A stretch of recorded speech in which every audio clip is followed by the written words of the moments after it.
Sabe uma coisa que a gente raramente para pensar no nosso dia a dia? Ah, o que exatamente? Como uma cidade realmente funciona por baixo dos panos. Tipo, a mecânica da coisa toda. A gente só lota quando algo dá muito errado, né? Exato.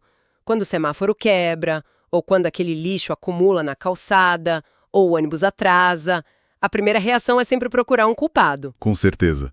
Mas por trás de cada farol, de cada rota de caminhão de lixo, existe um código-fonte operando silenciosamente. É. E é exatamente esse código que a gente vai dissecar no nosso mergulho profundo de hoje. Nossa missão de hoje, né? Isso. Nós fomos ler a Lei Orgânica do município de São Roque, no interior de São Paulo, e também o regimento interno da Câmara dos Vereadores de lá. Basicamente, a gente tem em mãos a espinha dorsal de uma administração municipal. E a ideia é tirar essas leis daquele jargão jurídico chato e mostrar para quem nos ouve como essas linhas de texto viram coisas palpáveis, desde o ponto de ônibus da esquina até a licença para abrir um negócio. E olha, o que salta aos olhos nesses documentos aqui não tem muito espaço para filosofar, não. É a mecânica bruta da gestão urbana mesmo. Sim, eu fiquei super impressionada com isso. O texto já começa estabelecendo a regra do jogo, né? Exatamente. Logo nos primeiros artigos, eles colocam a premissa que dita o ritmo de tudo. O governo municipal é exercido pelo poder legislativo, que é a Câmara, e pelo executivo, que é o prefeito. E tem aquela frase clássica que eles usam, princípio da harmonia e independência dos poderes. Pois é, e isso não é só uma frase de efeito de advogado, sabe? É um desenho de tensão constante. Como assim, tensão? É que a independência garante que um não seja chefe do outro, mas a harmonia exige que eles negociem o tempo todo. Senão, a cidade simplesmente trava. Ah, entendi. Mas vem cá, na prática, como é que se divide o trabalho de administrar a vida de milhares de pessoas? Porque tem que ter uma linha de comando, certo? Tem que ter. E para entender esse manual de instruções, a gente precisa primeiro olhar para quem opera a máquina no dia a dia. Vamos focar no prefeito. Boa. Lendo a fonte, eu vi que a função dele é descrita como, aspas, substancialmente administrativa. Exato. Ele é o responsável por executar, por manter e organizar tudo. Fazendo uma analogia aqui para quem está acompanhando a gente, é como se o prefeito fosse o síndico de um condomínio gigante, né? Perfeito. É bem por aí mesmo. Se a lâmpada queima, se tem problema na portaria ou se precisa contratar o serviço de limpeza, a bucha é do síndico. E o nível de detalhe das responsabilidades desse, digamos, síndico, que a lei traz, é impressionante. Ah, cita uns exemplos práticos aí que você achou no documento. Olha, o texto fala especificamente em prover a limpeza das vias públicas, a coleta e o destino do lixo domiciliar, além da sinalização das ruas. Aquela coisa bem pé no chão mesmo. Mas vai além da infraestrutura básica. O executivo tem o dever de determinar os itinerários e os pontos de parada dos ônibus coletivos. Pera, até o ponto de ônibus. Até o ponto de ônibus. Eles também fixam locais de estacionamento e, acredite se quiser, estabelecem as tarifas de táxi da cidade. Nossa, não sabia que o município entrava nesse nível de detalhe com um táxi. Entra sim. A lógica é o princípio do interesse local, sabe? A prefeitura não legisla sobre o Código Penal, mas tem controle total sobre o trânsito imediato e a higiene do espaço compartilhado. Isso afeta quem quer empreender também, né? Porque eu vi que o executivo é quem dá as licenças para abrir comércio e indústria. Exatamente. E aí a gente chega numa ferramenta muito forte mencionada no texto, que é o poder de polícia administrativa. Esse termo poder de polícia sempre me confunde, porque a gente pensa logo em viatura, combate ao crime, essas coisas. É muito comum essa confusão, mas a fonte está falando de algo totalmente diferente. O executivo tem o poder de intervir em propriedades privadas para parar atividades que violem o sossego, a saúde pública ou a higiene. Tipo o quê, por exemplo? O diferencial aqui é a autoexecutoriedade. Pensa num restaurante com condições sanitárias terríveis ou uma fábrica jogando lixo tóxico num rio. Credo! Pois é, numa situação normal você teria que ir na justiça, pedir uma liminar, esperar um juiz julgar para só então fazer algo. O que demoraria meses. Exato, mas a lei orgânica dá ao executivo a capacidade de agir na hora. O fiscal da prefeitura vai lá e lacra a porta do lugar no mesmo instante, sem pedir para o juiz. Caramba! Ele fecha e acabou. Sim, é o interesse público se sobrepondo ao privado ali na ponta da linha. Mas olha só, lendo isso, me bateu um questionamento forte. Manda. Se o prefeito é quem executa tudo isso, se ele define as rotas, dá os alvarás, fecha negócios na hora e ainda gerencia a arrecadação de impostos, ele não corre o risco de ter poder demais? É um risco, claro. Tipo, o que impede esse operador principal de usar a estrutura para fazer só o que ele quer? Virar um monarca local, sabe? Essa é a grande questão. Ele propõe e executa, mas as rédeas do cofre não ficam com ele. O freio principal está na burocracia do planejamento financeiro. Ah, a parte do orçamento. Isso. O prefeito é obrigado a elaborar o que a gente chama de peças orçamentárias. Tem o plano plurianual, a lei de diretrizes orçamentárias e a lei orçamentária anual. E tem um detalhe temporal sobre esse plano plurianual que eu achei brilhante. O PPA, né? Conta aí. É que esse plano dita os grandes investimentos para 4 anos. Só que ele é feito no primeiro ano de mandato e entra em vigor no segundo. E aí ele vai até o primeiro ano do próximo prefeito. Exatamente. É uma engrenagem super inteligente. Para quem está nos ouvindo entender bem a jogada, o prefeito recém-eleito passa o primeiro ano inteirinho executando o orçamento e os planos que o antecessor dele deixou. É uma trava temporal absurda. Impede uma ruptura total da máquina pública, sabe? Força o cara a seguir um script de longo prazo. Sim, e essa trava temporal acaba desmistificando um pouco aquela ideia de quem realmente detém o poder de fato na cidade. Com certeza. E isso nos leva para o outro lado do balcão, o poder legislativo. A bússola e a lupa. Tem um mito gigante de que o papel da Câmara dos Vereadores é só criar aquelas leis de dar nome de rua ou criar o Dia Municipal do Pastel. Nossa, sim? As pessoas acham que o vereador não faz muita coisa prática. Mas olhando o regimento interno, fica claro que a função legislativa não é nem a mais crítica. Parece que a função principal deles é ser tipo auditores financeiros implacáveis da cidade. É uma ótima definição. A Câmara tem 4 funções primordiais lá no regimento: a legislativa, a fiscalizadora, a de controle e a de assessoramento. 4 funções. E como fica o lance do orçamento que a gente estava falando? A rédea curta mesmo? Curtíssima.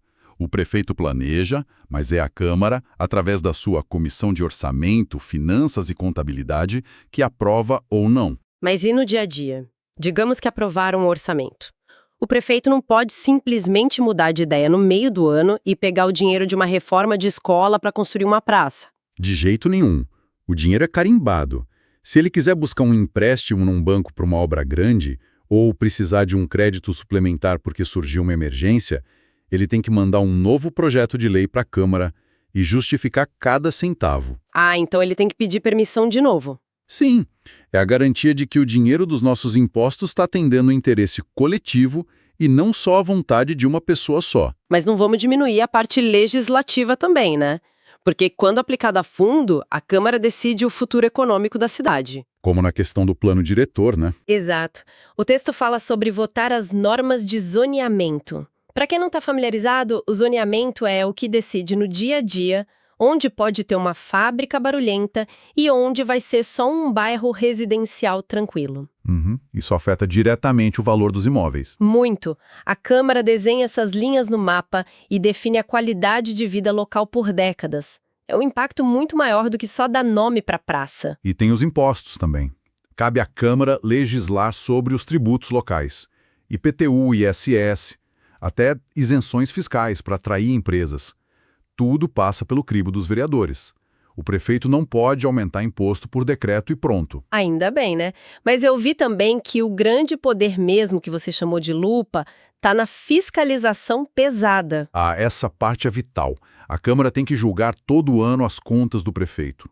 E eles não fazem isso sozinhos, eles têm um auxílio técnico do Tribunal de Contas do Estado. E se der ruim nessas contas? Se forem rejeitadas por irregularidades graves, o chefe do executivo pode até ficar inelegível. Nossa, consequência severa. E não é só uma vez por ano que eles ficam de olho, pelo que eu li. Tem ferramentas imediatas ali no regimento interno. Tem várias. Por exemplo, a Câmara pode convocar qualquer secretário municipal. Sabe, os braços direitos do prefeito? Eles podem ser chamados para ir presencialmente no plenário explicar alguma coisa das suas pastas. E se o secretário se recusar a ir sem justificativa, não é só feio politicamente, é infração oficial. Sério? Tem punição? Tem punição prevista. E, para piorar, a Câmara pode criar as famosas CPIs, as Comissões Especiais de Inquérito. Ah, isso a gente vê muito no noticiário nacional, mas tem no município também? Tem sim, e basta a assinatura de 1/3 dos vereadores. Com isso, eles ganham poderes de investigação parecidos com os de um juiz. Caramba, podem quebrar sigilo e tudo. Exato. Podem convocar testemunhas, requisitar documentos que o prefeito talvez quisesse esconder. É um contrapeso muito letal contra a falta de transparência. E tem um detalhe na lei orgânica sobre o controle do prefeito que me deixou chocada. O lance das ausências. Ah, a licença para viajar? Isso. A lei diz que o prefeito precisa de licença expressa da Câmara para tirar férias ou se ausentar do município por mais de 15 dias. 15 dias contínuos, sim. Gente, pensa nisso numa empresa privada. Imagina um CEO viajando semanas sem avisar o conselho de administração. A rua é certa. E na prefeitura, se ele não avisar, perde o mandato na hora. A regra é dura mesmo, mas a razão é que a cidade não pode ficar sem liderança. Se o prefeito some, tem que ativar a linha de sucessão. Passa a caneta para o vice-prefeito ou para o presidente da Câmara. Faz sentido. Precisa de segurança jurídica para assinar as coisas, pagar as contas. Exato. Alguém tem que ter legitimidade legal para operar a máquina. E isso mostra que o mandato não é propriedade do prefeito, mas uma concessão super regulada. Só que aí a gente chega num ponto muito delicado de toda essa engrenagem. Qual? O atrito. O atrito. Porque se a Câmara pode investigar o prefeito, pode negar orçamento, pode derrubar a viagem e até cassar mandato, o que impede os vereadores de virarem tiranos locais?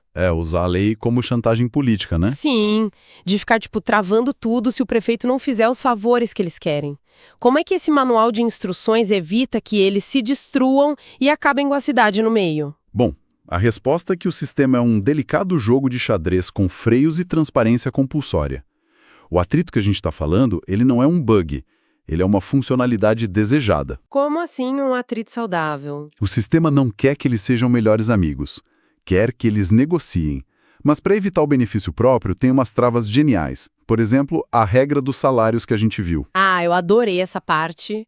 Aqui a coisa fica realmente interessante para quem está ouvindo e acha que político só legisla para si mesmo. Explica aí para o pessoal. Seguinte, é a Câmara que fixa o salário do prefeito e o salário dos próprios vereadores.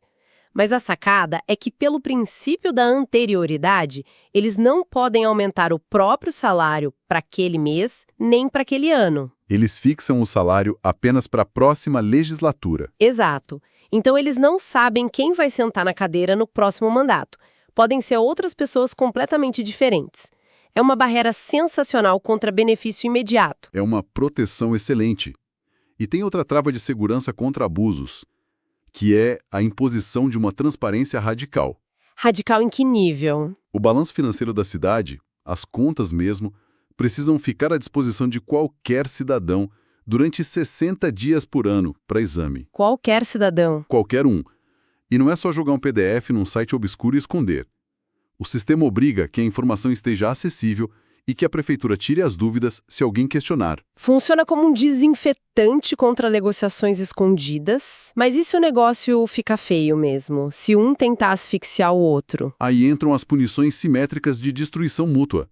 Se o prefeito tentar sufocar a Câmara, não passando o dinheiro obrigatório deles, os chamados duodécimos. O repasse mensal. Isso. Se ele segurar esse dinheiro no prazo correto, é crime de responsabilidade, sujeito à cassação.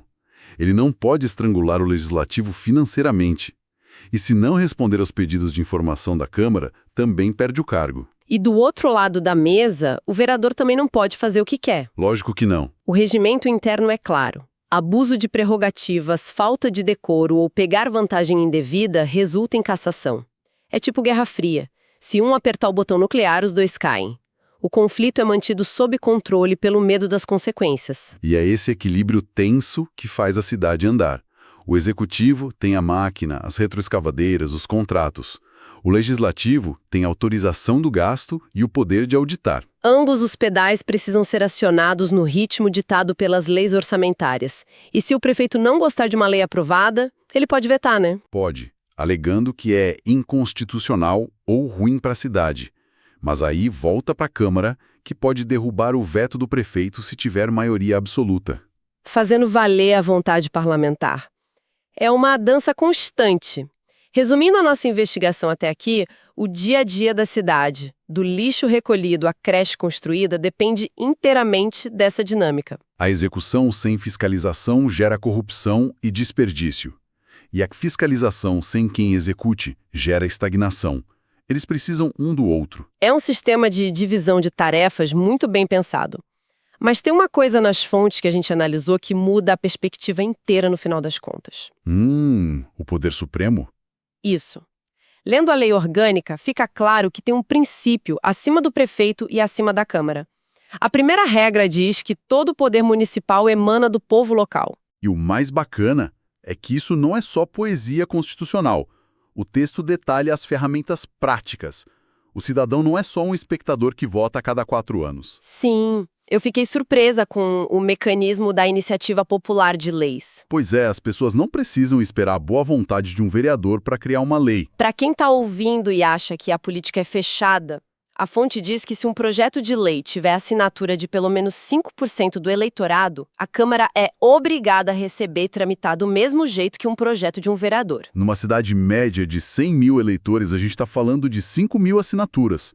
É o tamanho de um grupo de bairro no WhatsApp ou no Facebook. É super alcançável. O manual da cidade está dizendo com todas as letras que um grupo engajado de moradores tem o mesmo peso institucional de um parlamentar eleito. Tem o mesmo peso. E ainda tem os referendos e plebiscitos, onde a população decide nas urnas diretamente sobre temas polêmicos, tirando o poder de decisão dos gabinetes. A máquina pública foi desenhada com interfaces abertas para o comando externo, seja os 60 dias de contas abertas, seja a iniciativa popular. As portas de acesso estão na lei. A Prefeitura e a Câmara têm freios automáticos entre elas, mas o painel de controle externo existe. Isso deixa a gente com uma provocação final fascinante, sabe? Diga lá. A gente vive justificando que não participa porque a política local é impenetrável ou porque a gente não tem poder nenhum.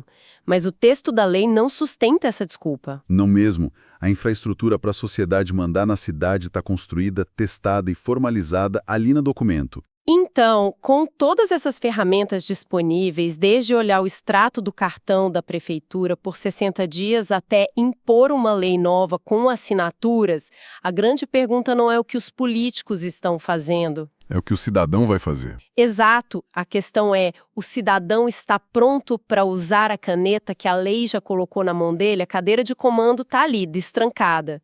Fica essa reflexão no ar para quem acompanhou a gente hoje. Excelente ponto para encerrar. Até o nosso próximo mergulho nos documentos.